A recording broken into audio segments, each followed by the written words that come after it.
Hello students, आज हम देखेंगे क्लास 9 का चैप्टर नंबर 5। और देखिए चैप्टर नंबर 4 मैंने कंप्लीट करवा दिया आपका। अब हम चैप्टर नंबर 5 देखेंगे जिसका पार्ट 1 है। पार्ट 1 देखिए चैप्टर नंबर 5 आपका नाम है जीवन की मौलिक इकाई। तो जीवन की मौलिक इकाई क्या होती है, तो देखिए इसका इंग्लिश में है the fundamental unit of life, कि जीवन की मौलिक इकाई क्या है। तो सबसे पहली बात आती है इसमें कि सजीव किससे बने होते हैं। फर्स्ट आता है सजीव जो होते हैं, सजीव किससे बने होते हैं।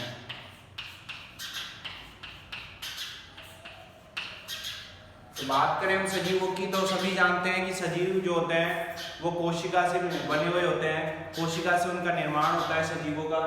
सजीव जो श्वसन कर सकते हैं, गति कर सकते हैं, चल सकते हैं, हिलडुल सकते हैं और अपना काम कर सकते हैं, तो उन्हें हम सजीव कहते हैं। तो इसके लिए देखिए कॉर्क की पतली काट में इस पर रॉबर्ट हुक ने इसकी जो है खोज की थी। 1665 में इसकी खोज हुई थी कोशिका की। कोशिका की अगर हम बात करें तो वैज्ञानिक थे रॉबर्ट हुक, और 1665 में इन्होंने कॉर्क की पतली काट में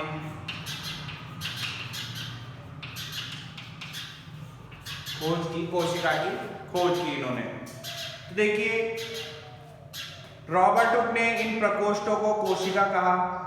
सेल लैटिन शब्द है जिसका अर्थ है छोटा कमरा।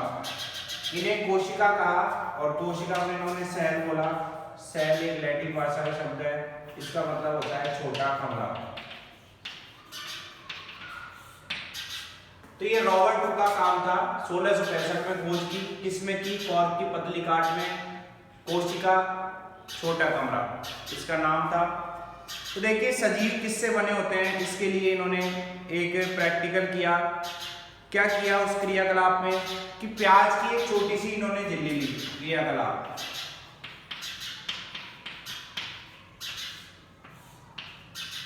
प्याज की झिल्ली ली एक छोटी सी, और चिमटी की सहायता से प्याज की अवतल सतह की ओर उससे झिल्ली को उतार लिया और उसे पानी के बाज ग्लास में डाल दिया। फिर इसे झिल्ली को मुड़ने अथवा सूखने से बचाने के लिए इन्होंने पानी के बाज ग्लास में डाला उसको।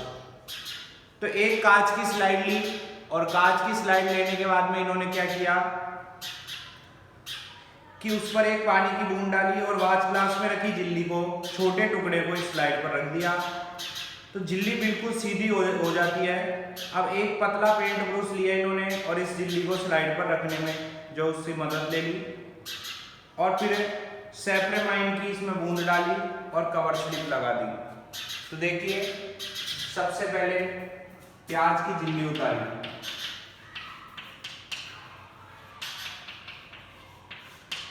प्याज की झिल्ली उतार के बाज ग्लास आता है इस प्रकार का, उसमें पानी भरा था, उसके अंदर उसको डाल दिया प्याज की झिल्ली को। फिर एक स्लाइड ली इन्होंने, चौकोर स्लाइड, उस स्लाइड पर ब्रश की सहायता से इन्होंने ये झिल्ली रख दी, छोटा सा टुकड़ा रख दिया झिल्ली का, और झिल्ली का टुकड़ा रखने के बाद सैप्रेमाइन डाल दिया इसके ऊपर एक बूंद सैप्रेमाइन, पानी की बूंद भी डाली थी, सैप्रेमाइन डाला, कवर स्लिप लगा इसके ऊपर ऐसे चौकोर, कांच की आती है थोड़ी।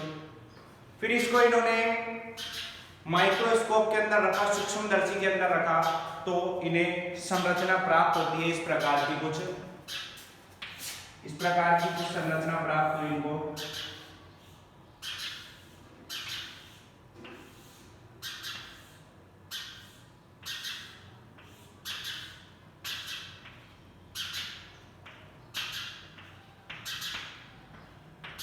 तो ये कोशिका की प्याज की झिल्ली के अंदर,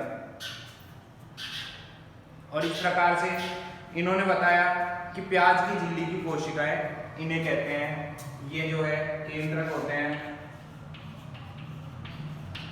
ये कोशिकाएं होती है सेल्स। इस प्रकार से इन्होंने प्याज की झिल्ली में इस संरचना को खोज कर निकाला। अब इसके अंदर बाद में आता है ये संरचनाएं क्या होती है। देखिए आपको टाइम टू टाइम काम करते रहना है। ये संरचनाएं क्या है?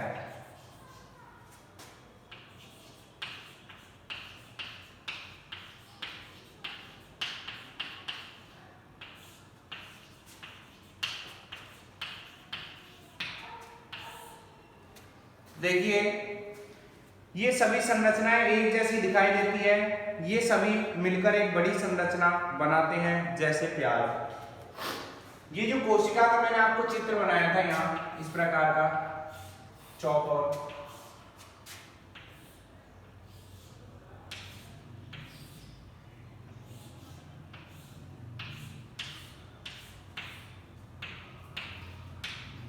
ये जो कोशिकाएं हैं ये सब मिलके एक बड़ी संरचना का निर्माण करती है जिसे आप कहते हो प्याज। तो बहुत सारी कोशिकाएं मिलके प्याज बनाती है। तो विभिन्न आकार के प्याज में सूक्ष्मदर्शी द्वारा देखने पर एक जैसी संरचनाएं दिखती है। प्याज की झिल्ली की कोशिकाएं एक समान है, प्याज के आकार से इसका कोई संबंध नहीं होता। अगर हम बात करें कि आप कहोगे मैं मोटा प्याज लेता हूँ, आप कहोगे छोटा प्याज लेता हूँ, तो सभी की कोशिकाएं इसकी जैसी ही मिलेगी संरचना में, अगर आप उनकी स्लाइड तैयार करते हैं तो। ये छोटी छोटी संरचनाएं जो हमें देख रहे हैं इसके अंदर शल्ककंद प्याज की मूलभूत इकाई होती है। तो देखिए जीव जो होते हैं वो दो प्रकार के होते हैं, एक कोशिकीय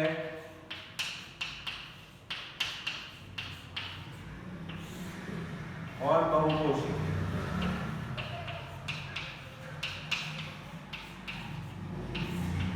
अब दोनों प्रकार के जीवों में क्या होता है, ये एक कोशिकीय जो होते हैं ये एक कोशिका से मिलकर बने होते हैं, सिंगल सेल्यूलर यूनिसेल्यूलर होते हैं, और बहुकोशिकीय होते हैं, दो या दो से अधिक कोशिकाओं से मिलकर बने होते हैं, बहुकोशिकीय मल्टी सेल्यूलर होते हैं। ठीक है, तो देखिए आवर्धक लेंस की खोज के बाद सूक्ष्मदर्शी का आविष्कार संभव हो सका। यह पता चला कि एकमात्र कोशिका स्वयं में ही एक संपूर्ण जीव जैसे amoeba, Chlamydomonas, paramecium, bacteria, amoeba,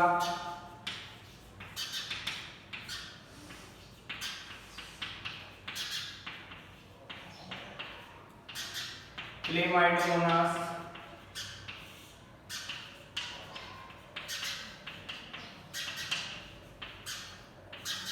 paramecium और बैक्टीरिया, ये जीव हैं। एक कोश की जीव होते हैं, सिंगल सेल्यूलर होते हैं, यूनिसेल्यूलर होते हैं। ये एक कोशक एक कोशिका से बने होते हैं और एक ही कोशिका संपूर्ण काम करती है इनमें।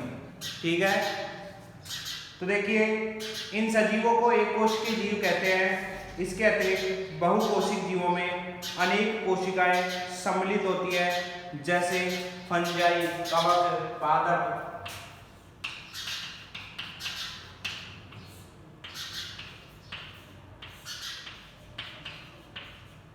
या फिर मानव की हम बात करें तो सभी बहुकोशिकीय जीवों में आते हैं। प्रत्येक बहुकोशिक जीव एक कोशिका से ही विकसित हुआ है। तो कहने का मतलब है कि अगर हम बहुकोशिकीय जीव की बात करें तो ये भी एक कोशिका, दो कोशिका, तीन कोशिका मिलकर ही बनते हैं और पिछली कोशिका से ही नई कोशिका का विकास होता है। अब देखिए कोशिका की खोज 1665 में रॉबर्ट हुक ने की थी। उसने कोशिका को कॉर्क की पतली काट में अनगढ़ सूक्ष्मदर्शी की सहायता से खोज के निकाला था। तो देखिए फिर उसके बाद में ल्यूवेनबॉक ने सबसे पहले उन्नत सूक्ष्मदर्शी से तालाब के जल में स्वतंत्र रूप से जीवित कोशिका का पता लगाया। ल्यूवेनबॉक ये भी वैज्ञानिक थे। ल्यूवेनबॉक जो थे उन्होंने 1674 में तालाब के पानी से एक कोशिका की खोज की। उसके बाद में रॉबर्ट ब्राउन ने 1831 में कोशिका में केंद्रक का पता लगाया। रॉबर्ट ब्राउन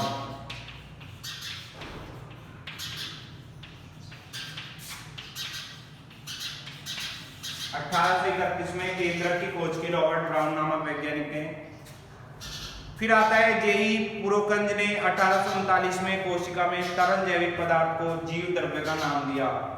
उसके बाद में एम स्लीडन ने 1838 तथा टी स्वान 1839 ने कोशिका सिद्धांत बताया। एम स्लीडन और टी स्वान दोनों ने 1838 और 39 में कोशिका का सिद्धांत बताया। तो देखिए इस तरीके से पौधे और जंतुओं कोशिका से बने हुए रहते हैं। विर्चो ने 1855 में कोशिका सिद्धांत को आगे बढ़ाया और फिर 1940 में इलेक्ट्रॉन सूक्ष्मदर्शी की खोज हुई। 1940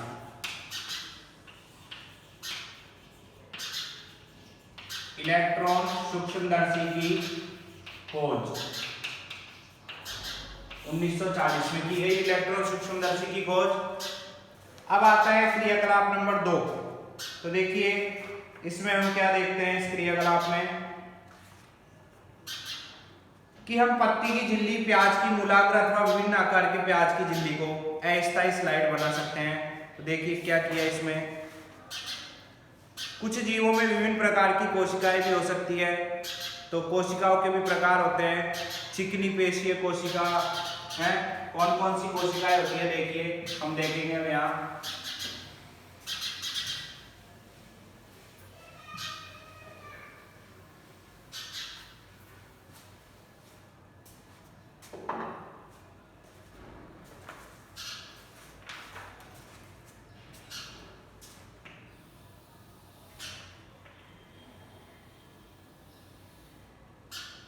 एक ये कोशिका होती है जिसको आप चिकनी पेशीय कोशिका बोलते हैं।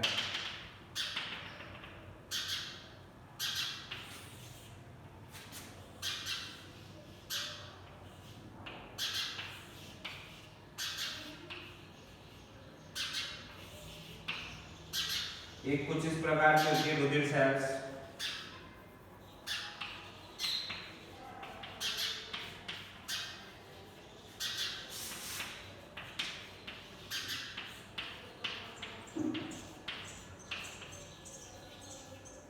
चिकनी पेशीय सेल्स, रुधिर सेल्स।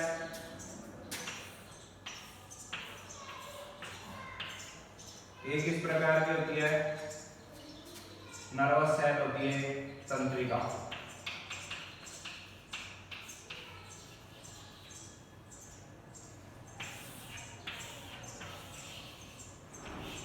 इसको कहते हैं अंडाणु।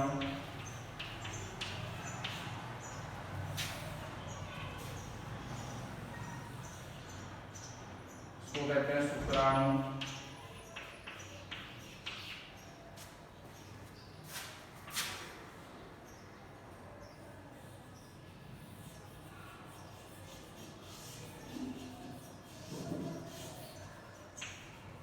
एक ये हो गई अस्थि कोशिका।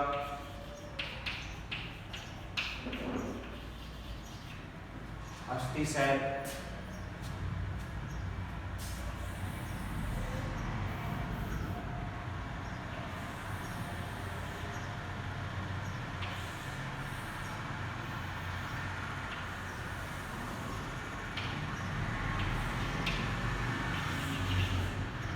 वसा सेल।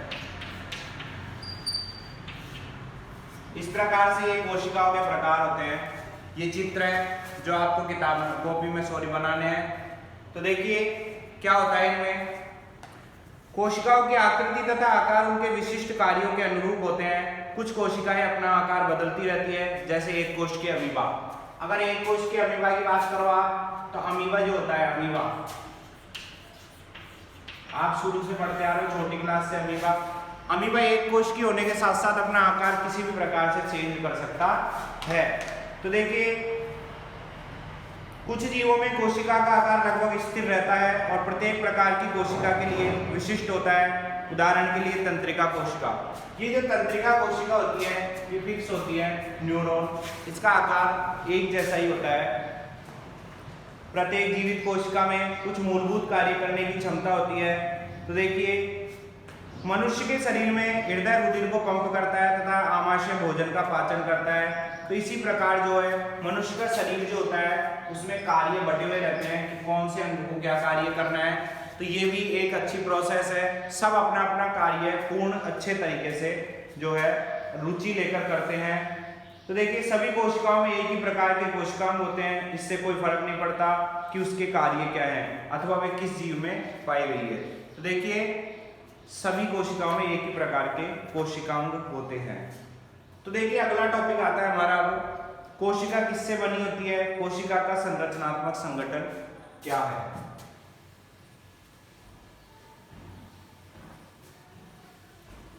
कोशिका किससे बनी हुई होती है।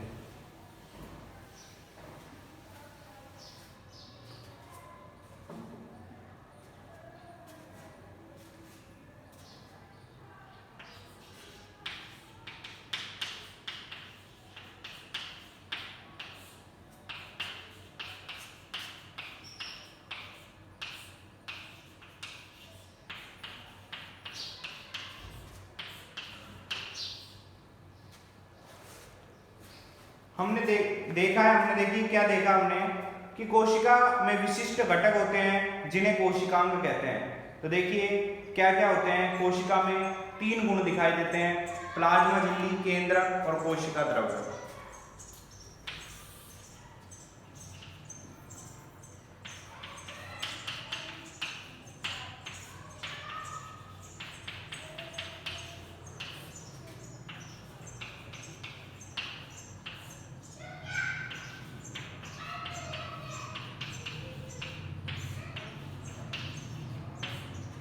तो ये 3 जो है इसमें अंग आपको दिखाई देंगे। अब आता है प्लाज्मा झिल्ली और कोशिका झिल्ली। ये क्या होती है, देखिए यह कोशिका की सबसे बाहरी परत है जो कोशिका के घटकों को बाहरी पर्यावरण से अलग करती है।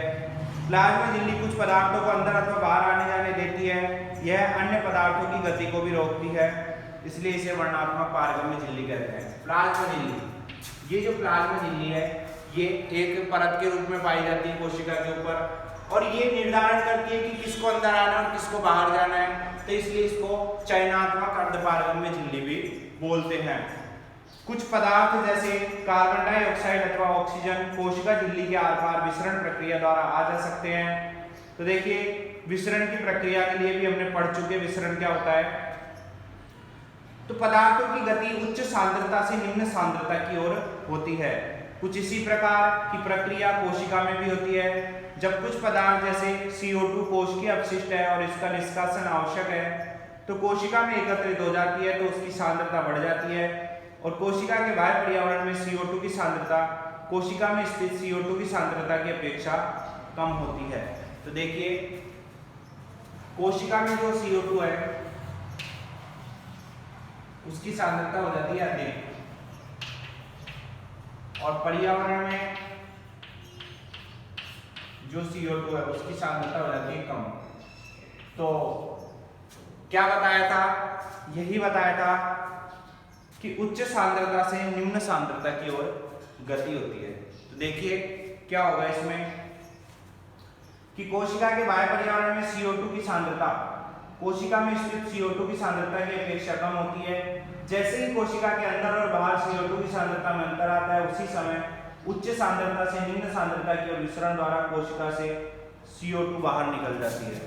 कहने का मतलब है कि यहाँ से जो है CO2 सेल से बाहर निकल जाती है, अधिक से कम की ओर जाती है, ठीक है, उच्च से निम्न की ओर जाती है।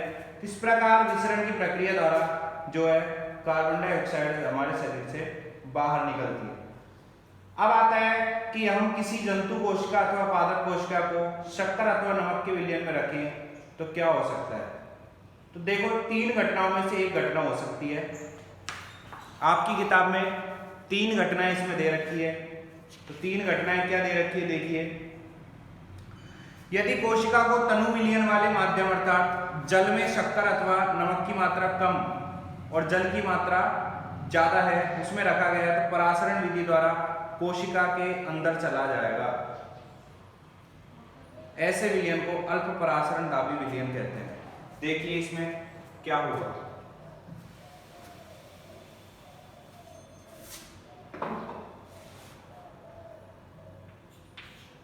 हम ये लिखते हैं जल प्लस शक्कर और आगे, तो यहां पर जल है अधिक, शक्कर या नमक है कम, इसको कहेंगे अल्प परासरण द्रव्य।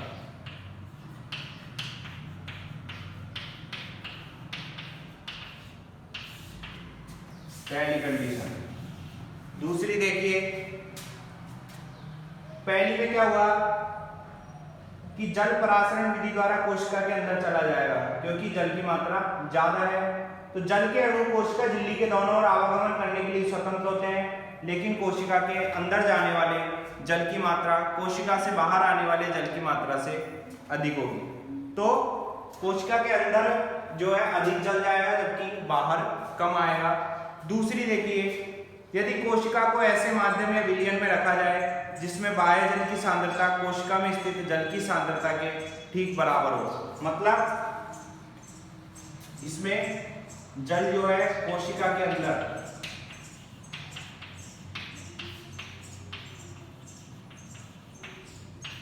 व बाहर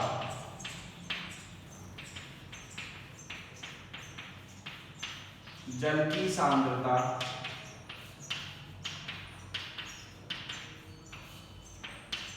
बराबर हो, मतलब अंदर और बाहर जल की सांद्रता कोशिका के अंदर और बाहर बराबर हो, तो इसको समपरासी विलयन कहते हैं। समपरासी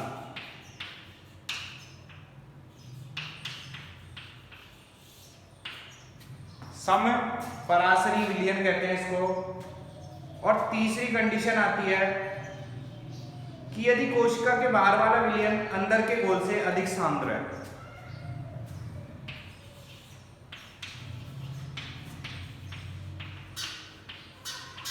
शहर के बाहर वाला विलयन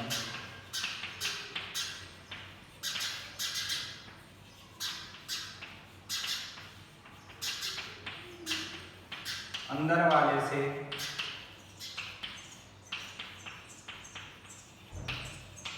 अधिक सांद्र है, तो इसको हम कहेंगे, इसको कहते हैं, हम क्या कहते हैं देखिए, अति परासरण दाबी विलयन।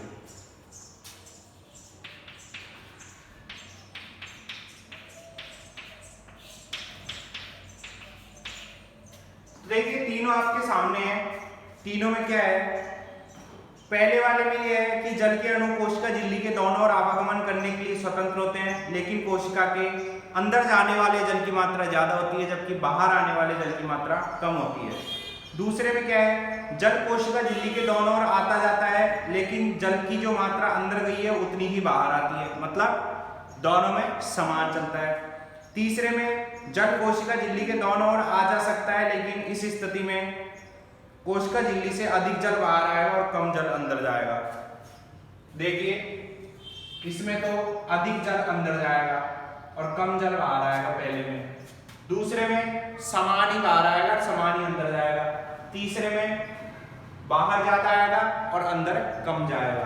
तो ये तीन कंडीशंस होती है, अल्प परासरण दाबी, समपरासरी और अति परासरण दाबी विलयन होते हैं।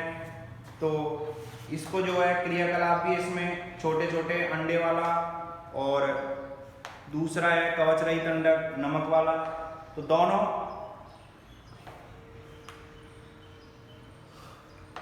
आप करके देख सकते हैं, समझ में आ जाएगा ये।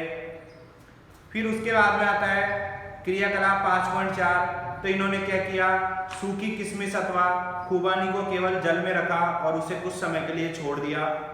उसके बाद उसे शक्कर अथवा नमक के सांद्रित विलयन में रखा। तो क्या देखा, जब उन्हें जल में रखा गया तो वे जल ग्रहण करके फूल गई, जबकि नमक के घोल में रखने के बाद में क्या हुआ कि जल बाहर निकलकर सिकुड़ गई। कहने का मतलब है कि सिंपल अगर जल में रखा उनको तो वो फूल गई, और नमक के विलयन में रखा तो वो सिकुड़ गई। तो जल की मात्रा ज्यादा थी यहाँ इसमें, तो वो अल्प परासरण दाबी हो गया, ठीक है, उसने एब्जॉर्प्शन किया, अवशोषण किया। तो इस प्रकार से एक कोशिकीय अलवणीय जलीय जीवों तथा अधिकांश पादप कोशिकाएं परासरण द्वारा जल ग्रहण करते हैं। तो पौधे के मूल द्वारा जल का अवशोषण परासरण का एक उदाहरण है। पौधे के मूल द्वारा अवशोषण परासरण का उदाहरण ये, जड़ जो पानी को एब्जॉर्ब करती है, हम पानी देते हैं पेड़ में, तो इसमें देखिए यही बताया गया है कि अल्पराशरंडावी, संपराशरी और अतिपराशरंडावी। तो प्लाज्मा झिल्ली लचीली होती है और कार्बनिक अणुओं जैसे लिपिड तथा प्रोटीन की बनी होती है। प्लाज्मा झिल्ली की रचना हम केवल इलेक्ट्रॉन सूक्ष्मदर्शी से देख सकते हैं। कोशिका झिल्ली का लचीलापन एक कोशिकीय जीवों में कोशिका के बाह्य पर्यावरण से अपना भोजन तथा अन्य पदार्थ ग्रहण करने में सहायता करता है। ऐसी प्रक्रिया को एंडोसाइटोसिस कहते हैं। कि कोशिका झिल्ली के द्वारा जो बाह्य पर्यावरण से भोजन प्राप्त किया जाता है, जो भोजन प्राप्त किया जाता है स्रोत से, उसे हम कहते हैं एंडोसाइटोसिस। क्या कहते हैं? एंडोसाइटोसिस।